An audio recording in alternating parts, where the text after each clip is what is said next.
Hello everyone, welcome to competitive learning. इस lecture 2 में हम सर्किट एनालिसिस के हम बात करेंगे नोडल एनालिसिस की। दो मेथड होते हैं एनालिसिस की, एक होती है नोडल एनालिसिस और मेश एनालिसिस। पहले तो हम नोडल एनालिसिस की बात करेंगे, फिर मेश एनालिसिस करेंगे। मेश एनालिसिस नेक्स्ट 10 मिनट्स का 10 to 20 मिनट्स का लेक्चर होगा, जिसमें हम नोडल एनालिसिस की बात करेंगे। थोड़े से कुछ क्वेश्चंस करवाएंगे पहले तो नोडल एनालिसिस क्या होती है उस पर डिस्कशन करेंगे, फिर उससे रिलेटेड कुछ क्वेश्चंस करवाएंगे। ठीक है, तो अगर आपने अभी तक हमारे चैनल को सब्सक्राइब नहीं किया है तो आगे बढ़ने से पहले चैनल को सब्सक्राइब करें।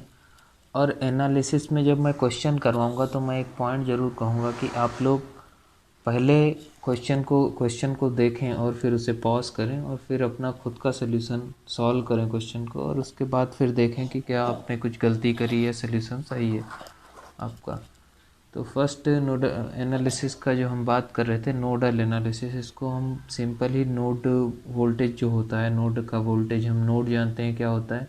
नोड वो पॉइंट होता है जहाँ more than one circuit element meet करते हैं। इस एनालिसिस के लिए आपको सिंपली सिर्फ दो चीज़ों की ज़रूरत होती है, एक किरचॉफ करंट लॉ और दूसरा हमारा ओम्स लॉ। ओम्स लॉ इस पर प्रीवियस लेक्चर में मैंने बताया, V=IR, या करंट इन एलिमेंट जो होती है, current in element I is होती है V higher potential to lower potential का जो पोटेंशियल डिफरेंस होता है और अपान इट्स रेजिस्टेंस होती है। तो सिंपली हम नोड वोल्टेज के जो स्टेप्स हैं, सबसे पहले स्टेप्स तो हम क्या करेंगे कि एक सिंपल सी सर्किट लेंगे। सपोज दैट एक सर्किट में ड्रा कर लेता हूँ, कोई सी भी रैंडम सर्किट है। This is a current source, here it is a resistance, let add one resistance here, let add one also resistance. ठीक है, फिर this is also a current source and this is a resistance, let's add this to this, और simply इससे एक और resistance जोड़ देते हैं और इसको ऐसे।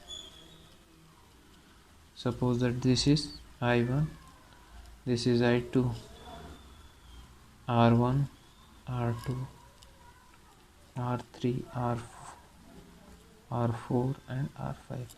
हमने एक सिंपल सा सर्किट ले लिया। अब इसके नोडल एनालिसिस कैसे करते हैं, तो सबसे पहले हम अब सर्किट में देखते हैं नोड्स।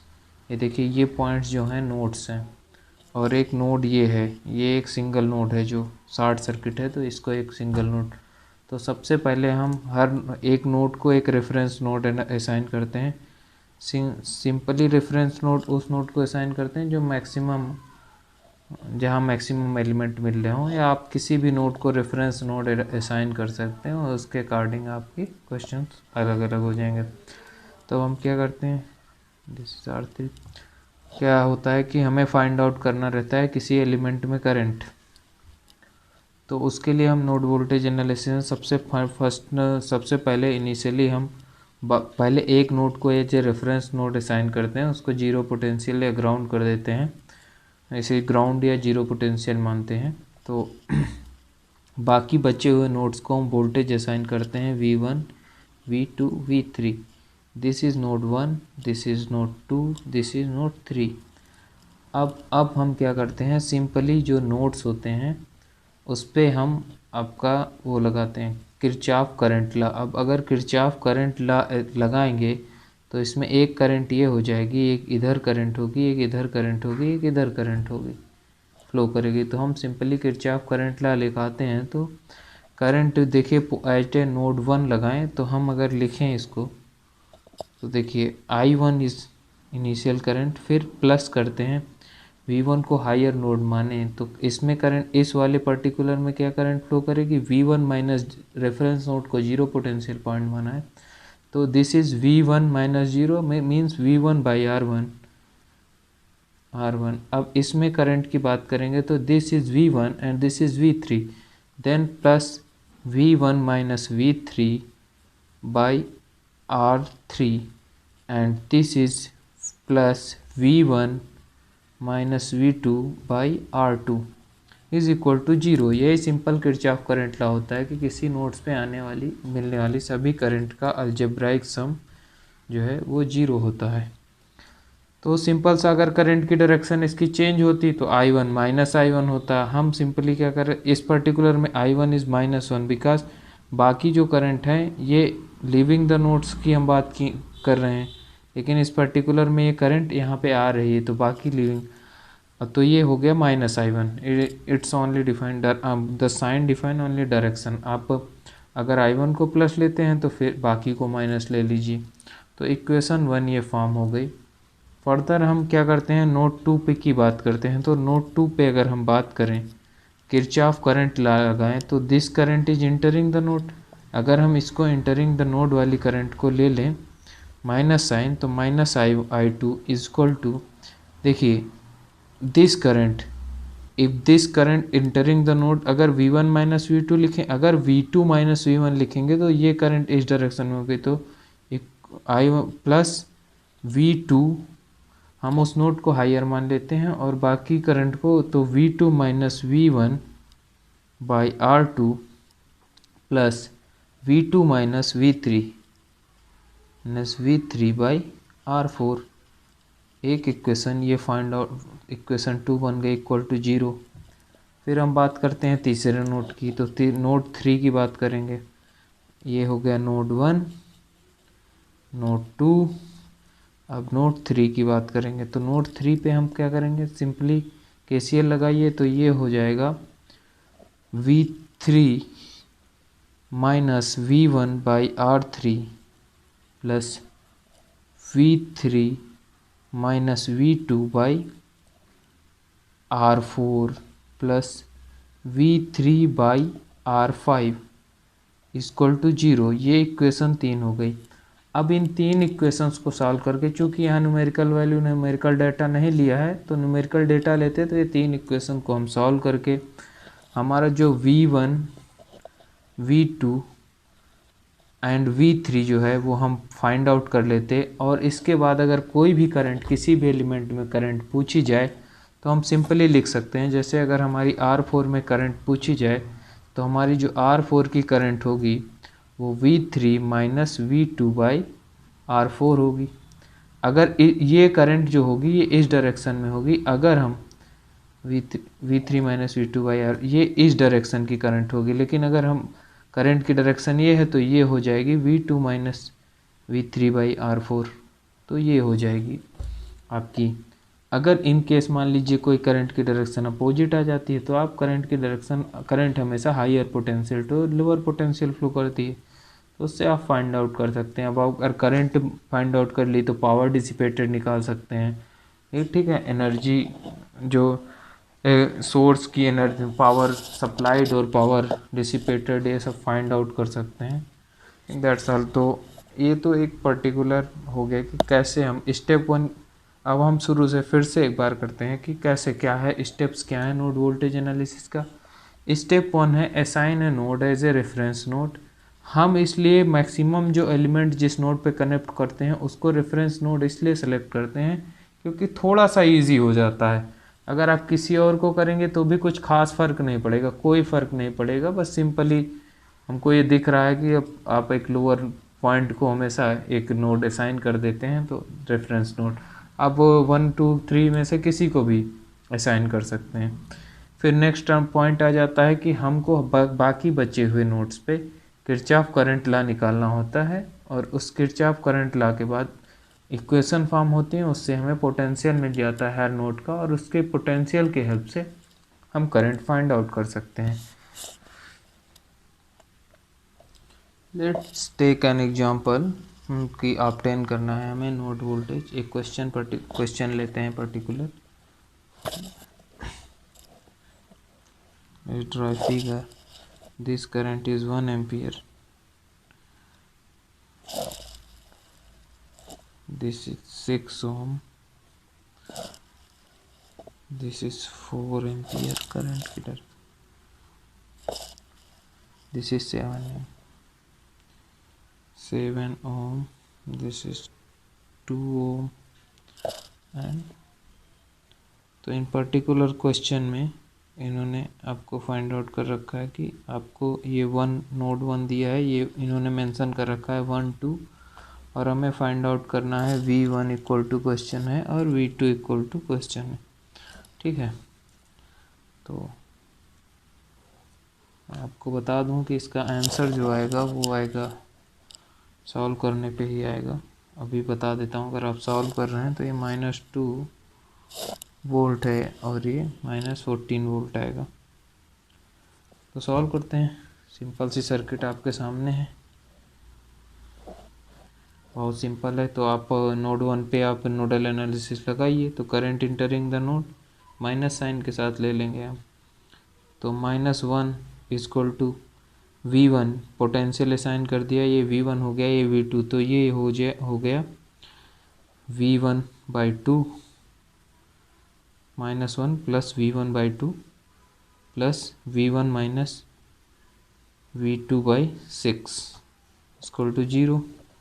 तो इसको थोड़ा सा और सिंप्लीफाई करेंगे तो ये हो जाएगा V1 1/2 plus 1/6 minus V2/6 equal to 1। थोड़ा और इसको और सिंप्लीफाई कर लेते हैं तो 3 + 1, इसको 6 से मल्टीप्लाई कर दें तो ये हो जाएगा 4V1 minus V2 equal to 6। ये इक्वेशन आपकी 1 बन गई। अब आप इक्वेशन 2 लिखिए, यहाँ पे नोड वोल्टेज लगाइए V2 पे। तो दिस करंट 4 एम्पी तो हो जाएगा V2 minus V1/6 plus V2/7 plus, देखिए ये करंट लीव कर रही है नोड को, तो इसको हमने 4 लिया। हमारे इस पर्टिकुलर कन्वेंशन में हम इंटरिंग द नोड करंट को माइनस साइन ले सक रहे हैं, आप प्लस ले सकते हैं तो फिर आपकी चेंज हो जाएंगे। तो इक्वल टू +4। अब देख पा रहे हैं कि नहीं अगर फिगर को, तो ये है एट नोड 2, ये N1 हो गया। नोड 1 पे हमने KCL लगाया, नोड 2 पे KCL लगाया। तो अब और इसको थोड़ा सा सिंप्लीफाई करेंगे तो हो जाएगा V2 1/6 plus 1/7 minus V1/6 plus 4 equal to 0। तो हम सॉल्व करेंगे इसको। अगर हम 42 से मल्टीप्लाई कर दें इस पर्टिकुलर क्वेश्चन को, इस पर्टिकुलर इक्वेशन को, तो हमारा हो जाएगा 13 V2 minus 7 V1 equal to 4 × 42, sorry 46 not 42। 4 × 42 is equal to हो जाएगा, माइनस टाइम्स था ये, 4 × 42 हो जाएगा इक्वल टू -7 V1 प्लस ये है 13, सॉरी फॉर माई मिस्टेक, 7×6 = 13।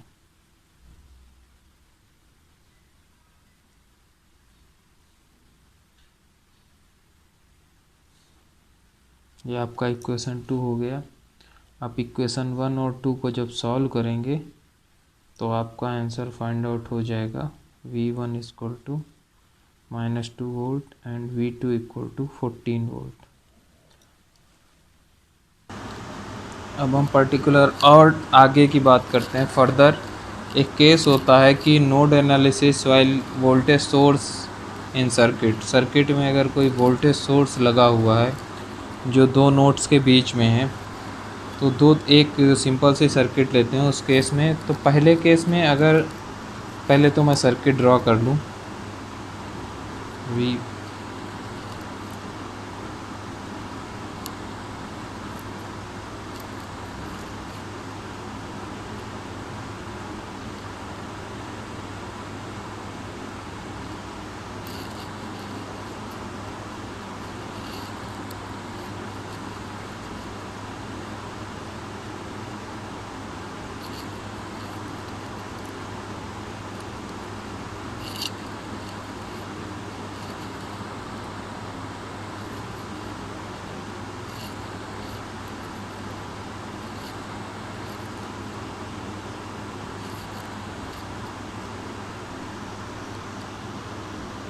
तो सबसे पहले ये केसेस होते हैं, तो हमने दोनों केस इसमें ले लिया है।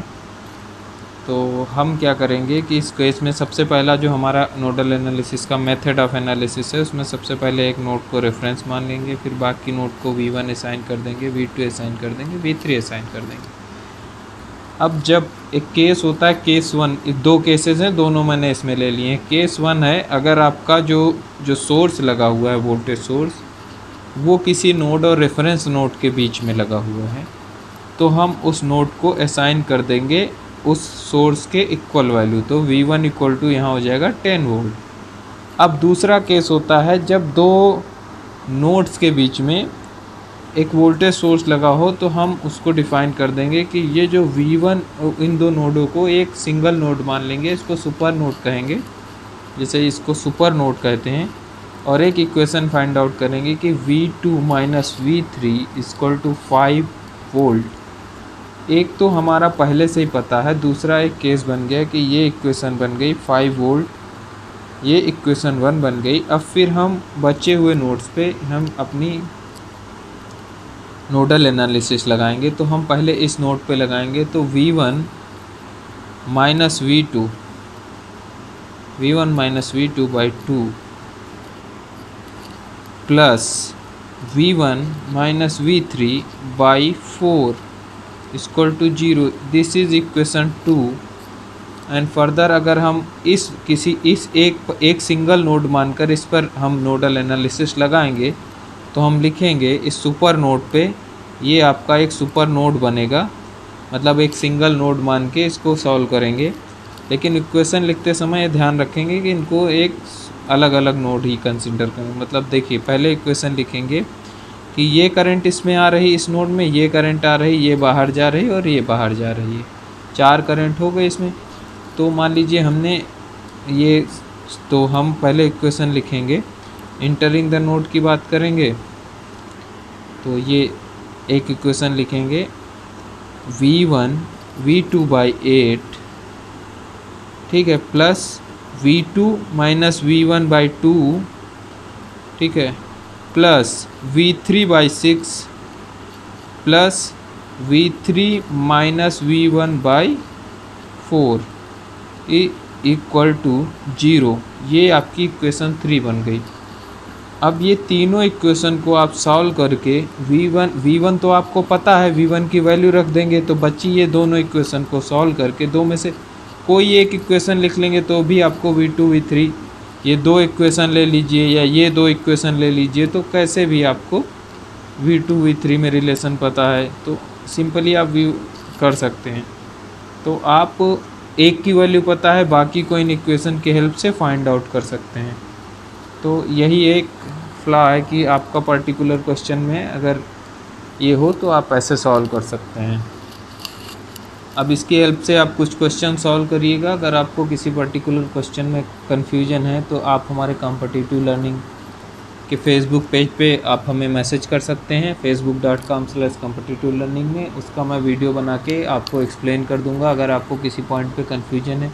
अगर इस पर्टिकुलर कंसेप्ट में कोई कन्फ्यूजन है कि आपको नोडल एनालिसिस कैसे करनी है, तो उसको बताइए कि कहाँ कन्फ्यूजन आ रही है। आपको सिंपल सा करना है कि आपको रेफरेंस नोड, एक नोड को रेफरेंस मानना है, बाकी को वोल्टेज असाइन करना है और सिंपल सी एनालिसिस करनी है। किरचॉफ करंट लॉ KCL लगाना है हर नोड पे, और हमें जो इक्वेशन लिखनी है वो वोल्टेज करंट की जो वैल्यू लिखनी है V1 माइनस V2 लिख देना है आपको।